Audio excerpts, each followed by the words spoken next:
أهلا بيكم معايا في حكاية وقصة جديدة. أعرفكم بنفسي.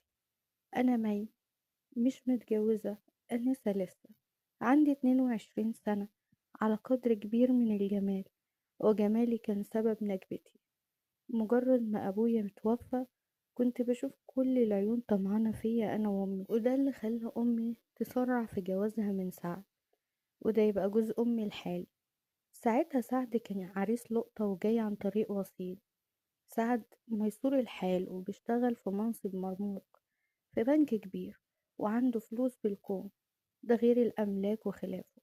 بس أمي بصراحة يومها قالت لي إن السبب الرئيسي لموافقتها هو عشان يبقى معانا راجل يحمينا.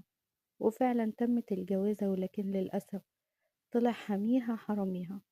وسعد طلع شخصية زبالة، بخيل وأناني ومعندوش ضمير وبتاع ستات. لا، والأنيل من ده كله إن عنده بنت كمان ما تتخيرش عنه.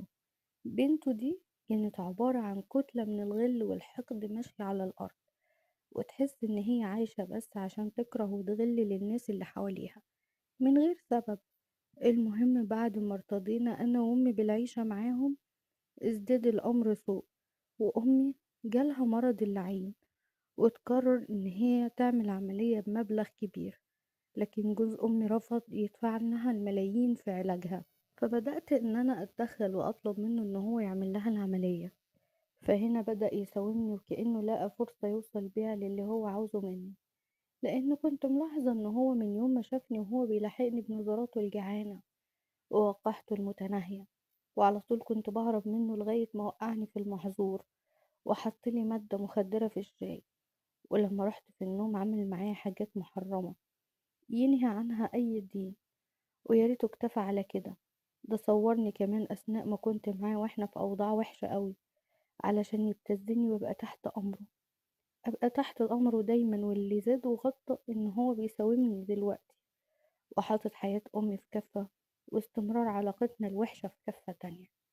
ولما طلب مني إن أنا أقرر وأشوف أختار إيه، قررت إن أنا أتعامل معاه بنفس أسلوبه، وفهمته إن أنا موافقة باستمرار العلاقة، لكن بشرط واحد بس، وهو إنه مش هيلمسني تاني غير لما أمي تعمل العملية وتقوم بالسلامة. وطبعا هو كان عنده الضمانات اللي هتجبرني أوفي بوعدي بعد علاج أمي، وهي الفيديوهات اللي ماسكها عليا. أما عني أنا، في يوم ما وافقت وكنت مقررة إني لازم أخلص منه للأبد وأقتله. أيوة، اللي زي سعد ده لازم يموت. لكن كان لازم أفكر في طريقة ذكية جدا، بحيث إن أنا أخلص منه من غير ما حد يعرف ان انا اللي قتلته بالطريقة دي، او حتى ليا صلة باللي حصل له او باللي هيحصل له. وطبعا كان لازم يحصل قبل ما امي تعمل العملية. المهم مشي الحال على كده، وبدأ سعد يفكر فعليا ان هو يدخل امي المستشفى، وانا بدأت افكر ازاي هخلص منه. بس قبل ما اعمل كده كان لازم امسك التليفون بتاعه واحذف الفيديوهات بتاعتي من عليه. واول حاجة عملتها هي اني اراقبه لغاية ما اعرف الباسورد بتاع التليفون. وفعلا وفي نفس اليوم راقبته، وبفتح التليفون بتاعه، وفي أول فرصة استغليت فرصة دخول الحمام وفتحت الموبايل. لكن للأسف ما لقيتش أي أثر للفيديوهات، وقلت يمكن نحتفظ بيهم على الكمبيوتر. المهم، فأثناء ما أنا كنت بفتش اكتشفت بلاويه. أولها إنه عامل علاقات شمال كتير مع بنات على النت وغير النت. لكن أكتر علاقة لفتت نظري هي علاقته مع موظفة معاه في البنك، واسمها هناء. وده عرفته عن المحادثات اللي ما بينهم والصور اللي هي بعتها له. الست دي متجوزة، ولما قريت محادثاتهم لقيت ان العلاقة بايظة على الآخر. لكن فهمت من كلامهم مع بعض معلومة مهمة قوي، وهي ان سعد جوز أمي مخلف ولد شاب اسمه محمد. ابنه ده مسافر برا، ولما شفت صورة ابنه لقيته شاب وسيم قوي، وباين على هيئته ان شيك وميسور الحال. لكن استغربت ليه سعد جوز أمي ما جابش سيرة ابنه ده قدامنا أبدا. وفي أثناء ما كنت بتأمل صورة ابنه سمعت صوت باب الحمام بيتفتح.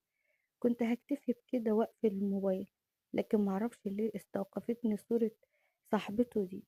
فبعت صورها لموبايلي بسرعة وأخدت رقمها كمان عندي. ساعتها أنا ما كنتش عارفة أنا هاعمل إيه برقمها ولا الصور بتاعتها، بس أهو أي سلاح أمسكه ضد سعد وخلاص. المهم قفلت بعدها الموبايل ورجعته مكانه وكأن شيئا لم يكن، ورجعت أفكر تاني إزاي أخلص من سعد جوز أمي قبل ما أمي تعمل العملية ويجبرني بإني أوفي بوعدي. وفضلت طول الليل أفكر لكن ما وصلتش لحل. وتاني يوم لقيت سعد جوز أمي جاي بيقولي روحي اتفقي مع الدكتور اللي هيعمل العملية لأمك. ففرحت قوي واتصلت بسرعة بصاحبتي علشان تيجي معايا أنا وأمي للمستشفى. وفعلا اتفقت معاها إن أنا هقابلها عند المستشفى. وبعد ما لبست ورحت على أوضة أمي علشان أطمن عليها وأبشرها إنها خلاص هتعمل العملية وخلاص هتخف، لكن أول ما قلت لأمي الخبر ده لقيتها استغربت وسألتني وقالت لي غريبة قوي الحكاية دي، ايه اللي خلى سعد يغير رأيه فجأة كده؟ قلت لها بابتسامة يمكن يكون ربنا هداه، أو يمكن يكون فكر في شكله قدام الناس. المهم دلوقتي إنك تقومي علشان هتعملي العملية، يلا عشان تقومي لي بالسلامة. ويلا بقى قومي بسرعة البسي علشان نروح نتفق مع الدكتور على ميعاد العملية. أخدتني أمي في حضنها وقالت لي خدي بالك من نفسك يا بنتي. فحطيت راسي في حضنها وقلت لها أنا هاخد بالي منك دلوقتي علشان انتي أغلى حاجة عندي، أغلى من نفسي. وطبطبت أمي عليا وبعدها أخدتها وخرجنا. وقدام باب المستشفى قابلنا يمنى صاحبتي اللي كانت مستنيانا. وبعد ما الدكتور كشف على ماما قرر ان هو يحجزها علشان يجهز العملية. وبعد ما عرفت من الدكتور تكلفة العملية اللي لازم أدفعها للمستشفى حاولت أتصل بسعد علشان يحول لنا المبلغ، ولكن سعد كان قافل موبايله كان مقفول. فقررت أخد صاحبتي ونروح له على البيت عندنا. وفي أثناء خروجنا من المستشفى صاحبتي قابلت واحدة صاحبتها واسمها منال. وبعد ما سلمت على منال قالت لها انت بتعملي ايه هنا؟ قالت لها خطيبي جاي يغير على الجرح هنا في المستشفى وانا مستنياه هنا. واثناء ما صاحبتي وهي وصاحبتها كانوا بيتكلموا خرجت الممرضة من الكشف ونادت على منال فاستأذنتها لثواني، بس أكدت على يمنى إن هي تستناها لما ترجع. وأثناء ما كنا بنستناها بصيت لصاحبتي وقلت لها باين على منال صاحبتك بتحب خطيبها قوي. قالت لي دي بنت هبلة ومش عارفة إنها بتودي نفسها في داهية. قلت لها ليه بتقولي كده؟ قالت لي منال رايحة تتخطب لواحد فيه عبر الدنيا كلها وأخلاقه زي الزفت، والأفظع من ده كله إنه بلطجي. قلت لها بلطجي ازاي؟ يعني هو بيشتغل ايه أصلا؟ قالت لي ما أنا بقولك بيشتغل بلطجي، وأي حد متخانق مع حد وعايز يأذيه بيأجره. قلت لها يا شيخة حرام عليكي، ما يمكن إشاعات. فردت عليا وقالت لي طب ايه رأيك إن هو اتحبس أكتر من مرة وأكتر من جريمة قتل، والمحامي بتاعه